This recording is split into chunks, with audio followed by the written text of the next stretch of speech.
Connor McDavid is one win away from the Stanley Cup final.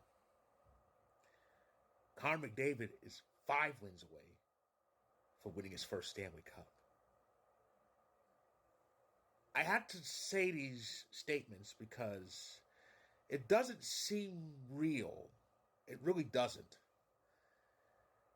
But the fact is, the Stars returned to their home ice and poof, disappeared. Couldn't put 3 shots together, hardly. Took almost 2 full periods to reach 10 shots on goal. Edmonton was getting the better shots. The power play, which had actually been dormant, which is rare for them, was waking up. And as a result, the Oilers won 3-1, and Connor McDavid is 1 win away from the Stanley Cup final. Connor McDavid is 5 wins away from winning his first Stanley Cup. See, I have to repeat this because it just doesn't seem real. The Oilers are actually doing things right. And, well, it's mostly the Oilers doing things right and the Dallas Stars doing nothing. Continuing their flaws, and the Oilers actually capitalized. All the Oilers did was show that if Val Nichushkin had his head on straight, we'd have beaten this team in round 2. The only reason Dallas is looking very, very fraudulent right now. They really are. I didn't think I'd actually say that because they're pretty solid. It looked like they kind of earned that number 1 seed, but they are looking very, very fraudulent. They barely, and I mean barely, survived a struggling Vegas Golden Knights team in round 1. And as I said before, the only reason they beat us was because, well, partially because they got some favorable calls, but mainly because Valeri Nichushkin, who had been a superstar for us, had his head up his ass again and went off the wagon. If we had Val in that second round, actually focused on business at hand, on the task at hand, we don't see Dallas in this. We're not watching Dallas. We'd be watching the rematch of 2022. This is a flawed team. And I kind of knew this for the last, 2-3 years? This is a flawed Dallas team. They are. I saw it 2 years ago when they lost in the first round. Of course, last year they had the long run, but I'm starting to think the only reason Dallas made it that far is because we were out of the way. I'm really starting to think that now.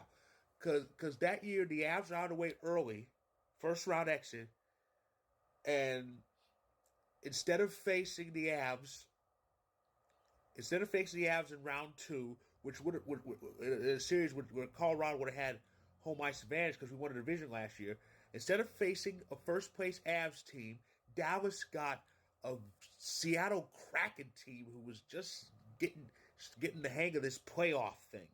Okay? And even then, Dallas needed 7 games to beat a somewhat wet behind the ears Kraken franchise who's in their first ever postseason. To me, that should have been a warning. That should have been a sign that this Dallas team isn't what they're cracked up to be. I mean, they still can't win home games. I think if I have to add it up, I think they've lost. I have to think back a little bit. I think they've lost 6. They've lost 6 home games. This is their 6th home loss in this year's playoffs. Mind you, they have the number 1 seed in the conference. That means a lot of home ice. But they're not taking advantage of it. They've been relying on their road wins. They have. Dallas has been relying on their road wins, even though again they're the number 1 seed in the Western Conference, which means they don't go on the road as much. You got to win your home games. I think they're what? I think they're 4. I think it's 4-6 at home, but they've won away from Dallas. Hell, look at our series. All 3 games in Denver, Dallas won them and shut us down. And eventually, that's going to run out. That is going to run out. And yes, I feel like I'm talking more about Dallas and not about Edmonton, who actually won this game. But it's a story here. The thing it is the attribute that's stands out here. The Stars can't seem to win at home, and the luck they've had, despite that, is running out. Edmonton, it kind of kills me to admit this. These are not the same Oilers from the last, I'm gonna say, 4 seasons. The last 4 seasons, I'm gonna say between 20 and last year, where they would mess things up. Remember 2020, they let a ham and egger Blackhawks team beat them in the bubble. And then 21, that short season, the second place team, that North Division, got swept by Winnipeg. And then, of course, 2 years ago, they had the long run to the conference final, but the Avs swept them with a backup goalie. And then last year, they went backwards. This, I don't, it's true. It kind of kills me to say it. This is not, this. I don't think this is the same Oilers team that I could just laugh at and say, oh, no, fuck this up. It doesn't look like it. Now, granted, they are kind of capitalizing on Dallas's flaws, but the fact of the matter is, this iteration of the team is 1 win away from the Stanley Cup final. They have 2 chances to get it. And guess what? That first chance is on their home ice. They get to go back home. They get to go back home across the northern border and have a chance to win the Campbell Bowl in front of their home fans. Really, they have an easy chance because even if they lose, they'll just have to go back to Dallas and beat them there for the 3rd time in the series. I really think Dallas is screwed. I really do. I'm going to be dead honest here. I don't think Dallas is going to win on was it Sunday? Game 6 is Sunday. I don't think Dallas will win that game. I just have that feeling.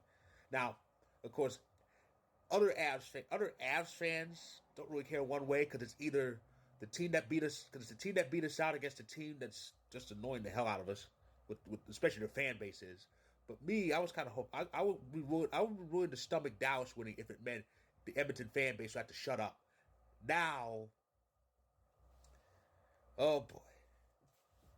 That's it.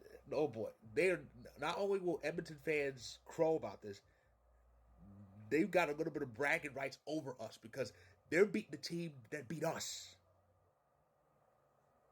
It's oh boy. But anyway, like I said, I think it's over for Dallas. Is it over for the Rangers tomorrow? We'll see. Game 6 of the Eastern Conference Final is tomorrow night. In Sunrise, Florida have a chance to clinch their 2nd straight trip to the Stanley Cup Final, while the Rangers look to earn 1 more trip back to MSG. Will they do it? We shall see. So that is my recap of tonight's Game 5. If you like this video, click the like button. If you're on YouTube, click subscribe if you want more. If you're on TikTok, feel free to hit that follow button. And I'll be back tomorrow to recap Game 6 in the East, maybe with a post-mortem on Vocal for the Rangers. And trust me, fair warning, if the Rangers do lose this, I am not going to go easy on them on my story on Vocal. That's for sure. So stay tuned.